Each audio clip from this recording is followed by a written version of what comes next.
Hello everyone, have a nice day. Today we'll follow Jack and Tu Tien as they rush to the airport with Mom Lurie, corner Mrs. Tu before she can escape and fight to recover the 1 billion that nearly broke their family. If you find it interesting, don't forget to subscribe to the channel so you don't miss the next videos.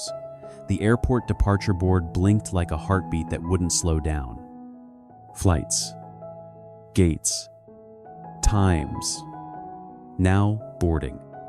But in Mom Lurie's ears, none of it sounded like travel. It sounded like a countdown to losing her life savings forever. Her fingers were ice cold around Tu Tien's wrist. She couldn't stop trembling, even though the terminal was warm and crowded and bright. "Jack," she whispered, voice thin as paper. "If she gets on that plane." Tu Tien tightened her hold around Mom's shoulders. "Mom, don't look too long," she murmured. "Look at me. Breathe with me." Jack stood half a step in front of them, broad enough to hide them from casual eyes, calm enough to keep them from collapsing. His jaw was set, but his gaze was steady, fixed across the terminal, past the coffee line and the souvenir shop and the streams of people dragging suitcases like ordinary lives. And there, moving fast, head down, was Mrs. Thursday, a cap pulled low, dark sunglasses, a heavy coat, a suitcase that looked too full for a simple trip. She walked like someone who didn't want to be remembered. Jack didn't move first. He didn't rush. He didn't shout. He watched her pace, her direction, the moment she drifted toward the security checkpoint, toward the last door before she disappeared. Then his phone buzzed in his palm. A message from Vin. "Sir, confirmed." That's her. 2 men with her. Plain clothes. Keep distance. Officers are closing in. Jack's chest tightened, but his face didn't change. He slid the phone away. He leaned down slightly toward Mom Lurie, without taking his eyes off the target. "Mom," Jack said softly, "you stay behind me. No matter what happens, you don't step forward." Mom Lurie's eyes brimmed. "Jack, I can't breathe." Jack's hand found hers, warm, firm, just a squeeze. Like a rope thrown into deep water. "Hold my hand," he said. "That's all you have to do right now." Tu Tien looked up at Jack. She didn't say anything, but her eyes asked the same question. Her heart was screaming, "Will we really get it back?" Jack answered without words. He reached behind him and clasped Tu Tien's fingers, briefly private, steady, intimate, then let go before Mom could notice. A promise hidden inside a touch. Across the hall, Mrs. Thu checked her phone. Her head snapped up. For a fraction of a second, she scanned the crowd, sharp, alert, like she felt something closing in. Then she walked faster. Mom Lurie made a small sound, half sob, half fear. Tu Tien held her tighter. "Mom, it's okay. Jack is here." 2 plainclothes officers entered the flow of people like they belonged there. No uniforms, no drama, just calm steps and eyes that didn't blink. They angled toward Mrs. Tu at the exact moment she reached the security line. One officer stepped slightly in front of her, not aggressive, not loud. "Mrs. Thu," he said clearly, showing a badge. "Please stop and cooperate." "Mrs." Thu froze. The suitcase handle creaked under her grip. She didn't even pretend to smile. "I don't know you," she snapped. "Move." She tried to pivot into the crowd. The second officer shifted smoothly, blocking her escape with his shoulder and his stance.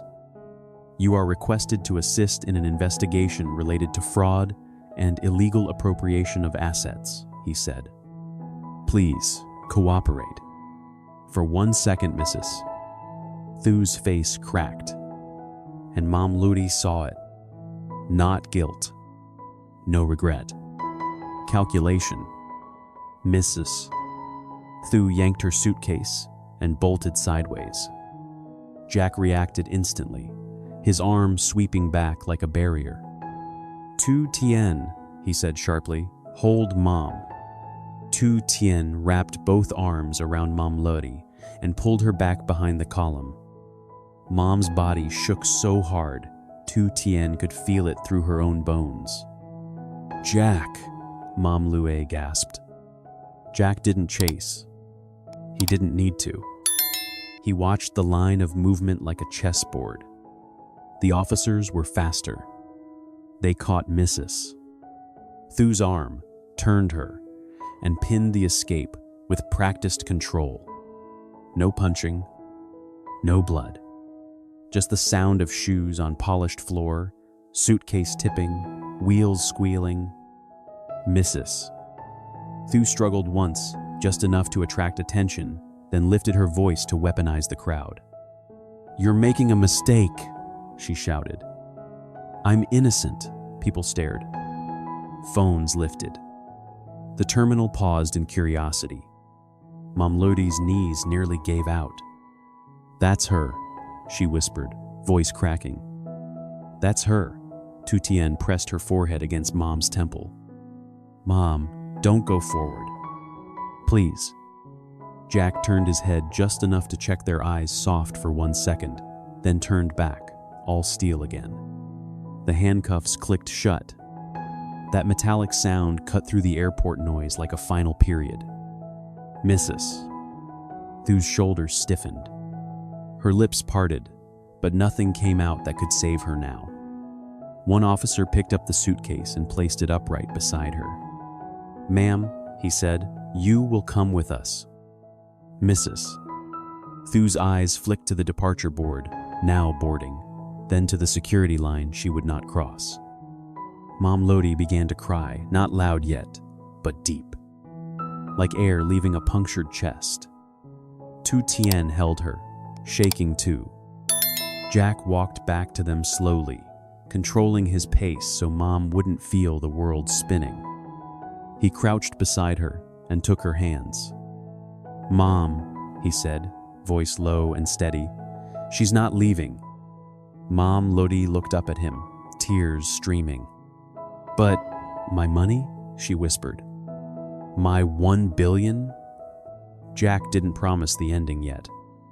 Not here. Not in front of strangers. Not while the truth still had paperwork to walk through. He only said what he could guarantee. We're closer than we've ever been, he murmured. And we're not stopping now. Tu Tien's fingers slipped into Jack's for a second, hidden by Mom's sleeve. Her grip was tight, terrified, hopeful. And, as Mrs. Thu was led away through the terminal past shops, past ordinary travelers, past the gate to escape, Jack stayed in place like a wall, holding the two women behind him. While the departure board blinked on, indifferent, counting down a flight misses. Thu would never catch. For a moment, the airport didn't feel real. The crowd resumed its rhythm boarding calls, rolling suitcases, and laughter near the cafe, as if a woman in handcuffs was just another announcement people would forget by the next gate change. But for Mom Lodi, time stopped. Her knees trembled so badly, Tu Tien had to hold her upright with both arms. Jack, Mom Lodi whispered, voice raw. Please, don't let her lie her way out. Jack's eyes stayed on Mrs. Thu as the officers guided her toward a restricted hallway.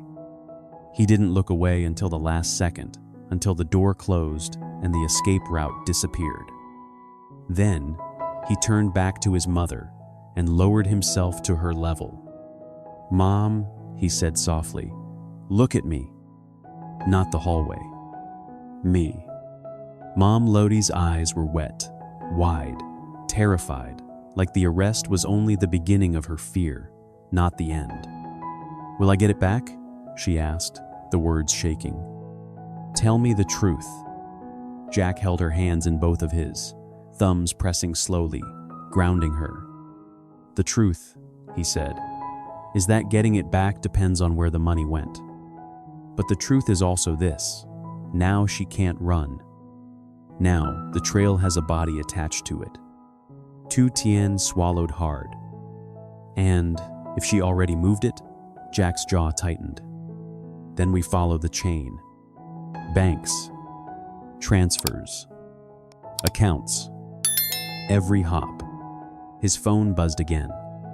"Vin," Jack answered quietly. "Vin."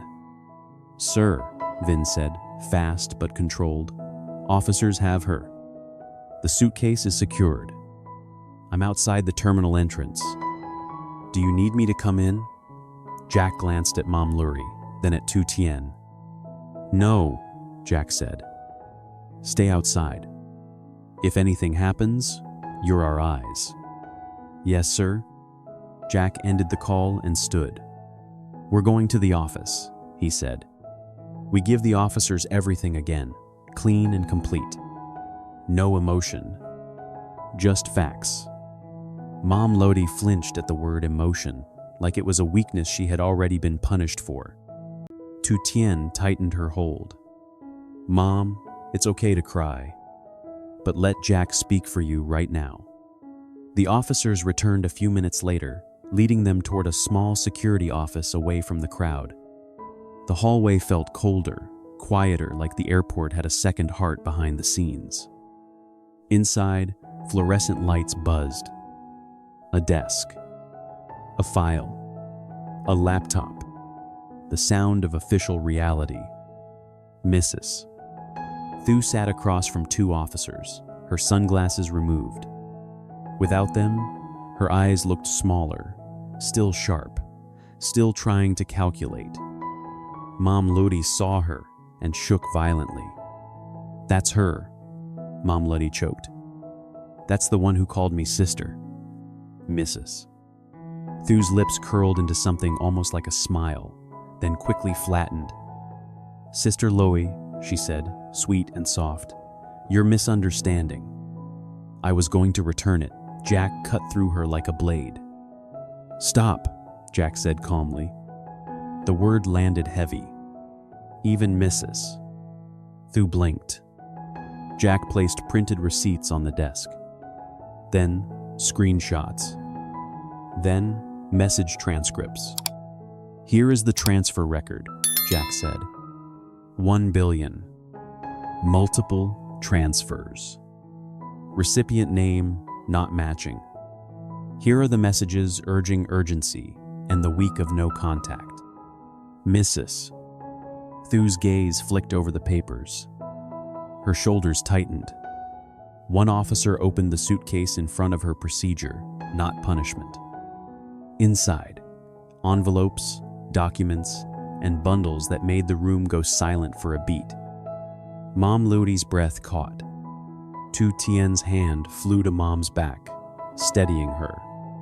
"Mrs." Thu's face drained. "That's not." The officer's tone stayed flat and professional. "We will verify all items as evidence." Jack didn't look triumphant. He looked tired because winning back safety still meant walking through pain. Mom Lodi began to sob again, louder now, like her body didn't know how to release anything except tears. "My money. My whole life," she cried. Jack stepped closer and blocked her view of Mrs. Thu with his body, shielding her from the woman who had already taken too much. "Mom," he said softly, "don't look at her. Look at us." Tu Tien pressed her cheek against Mom's hair. "We're here," she whispered. "We're here." An officer explained the next steps. Bank coordination, seizure documentation, formal statements. Words like trace and freeze and processing. Mom Lodi didn't understand the procedures. She only understood the one question that kept beating inside her chest. Jack answered it without false promises. "If the funds are still reachable," he said, "they'll be returned through the proper process. And if they've moved, we still have the trial now, because she can't erase records from a handcuff. Hours later, as the sky outside darkened, Mom Ludi's phone vibrated. Tutien froze fear reflex. Jack took the phone gently and checked first. His eyes softened. He turned the screen toward Mom Ludi like he was handing her a second chance at breathing. "Mom," Jack said, voice rough with relief. "It's the bank." A notification. Refund processed. 1 billion returned. Mom Lodi stared. Then her mouth opened, and a sound came out that wasn't a sob anymore. It was a cry of survival. Tutien burst into tears and hugged her. Jack exhaled like he'd been holding his breath for a week. And in that small, harsh-lit office, with the airport still buzzing outside, the family finally felt something shift. Not just the money returning, but the power returned too. Tien and Mom Loi, as they spot Mr. moving quickly toward the security checkpoint with a parked suitcase. Mom Loi trembles in panic, fearing Mr. will board a flight and vanish with her 1 billion. Plainclothes officer close in identify Mr. and stop her as she attempts to slip in the crowd. When she tries to run, they restrain her without violence and secure her suitcase. Jack keeps Mom Loi from collapsing, telling her to focus on his work and stay behind him. In the security office, Jack presents transfer receipt, screenshots, and a message evidence showing the recipient's name mismatch and a weak curve silence. Officers open the suitcase as evidence and begin bank coordination and tracing. After hours of tense waiting, a bank notification confirms the refund is processed and a billion is